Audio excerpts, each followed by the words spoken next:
So I think to us, that's what is really exciting. You don't even have to think that hard anymore. You can watch other people's pain and then go essentially and try and pick up the pieces. So you're on one side, trying to be, as you put it, the wolf instead of the sheep. Who's on the other side? Who are, where are all these other flows that you're competing with? Who are they? Who are those actors? If you look at the first half of this year, hedge funds underperformed. Why is that shocking? It's shocking because normally hedge funds really do better in bad markets. That's pretty shocking.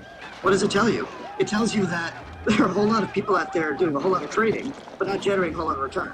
So who are you? Who are the sheep?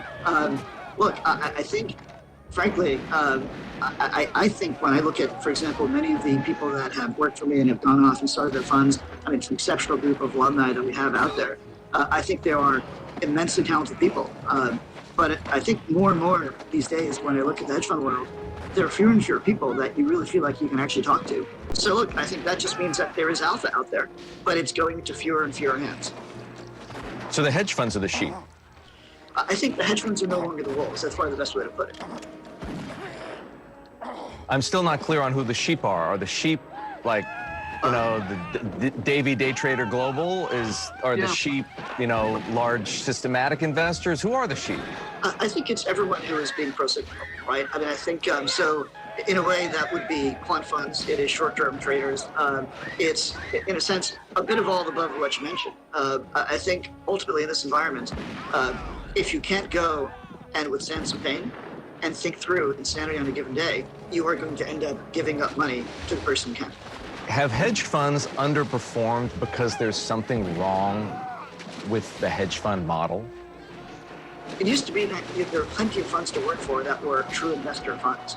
It used to be that you would get seeded by people to go and actually have a real fundamentally driven business.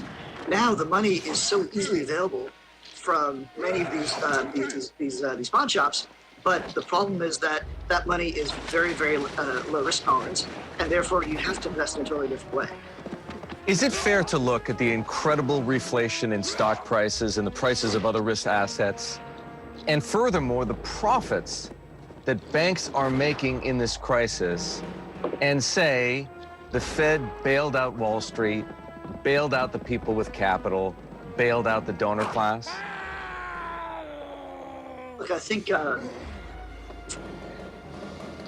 Fed, I think, has look, if there's a problem, I think it's that more and more over the years, our government has become dysfunctional, and as a result, had to rely upon the Fed to act, right? There are better ways to do things in every crisis, but look, I think it's hard not to be dispirited when you look at our leaders today. Let's not get into politics. Most people can guess mine pretty easily, but I will tell you that it's just shocking how our great country has become run in such a ridiculous way. And so what's ended up happening in the last two crises is that you've had the Fed essentially was the only guy there who actually had the ability to go and act without dysfunctionality and fighting, right? At least in the financial crisis, frankly, at the beginning. We saw this firsthand. I mean, I think there are many people that, I knew in government that was on the phone with all the time. At least in 2008, I think what George Bush did incredibly well was to set politics aside that fall and say to his team, Hank Paulson and others, do what needs to be done. And so for some handful of months, there was a real partnership among government leaders. That broke down pretty quickly once we got to 2009. This time around, it never even started, right? And so good news is at least the crisis was so dire that there was some fiscal response. But look, I think ultimately, I think in this country, if we rely on the Fed to be the fireman all the time, and the Fed only has a couple of tools, then anyone who is a beneficiary of those tools is going to end up being better off. But the Fed can't just write checks and send them off to people in the way the government can. And so all it can do is reflate asset prices, and that creates more and more inequality, right? So how do you solve it? The Fed's doing all it can. The problem is to not always force the Fed to be the only guy to do something to get our political act and house in order so that we can actually show some competence in how we react to crises and not just rely upon the Fed.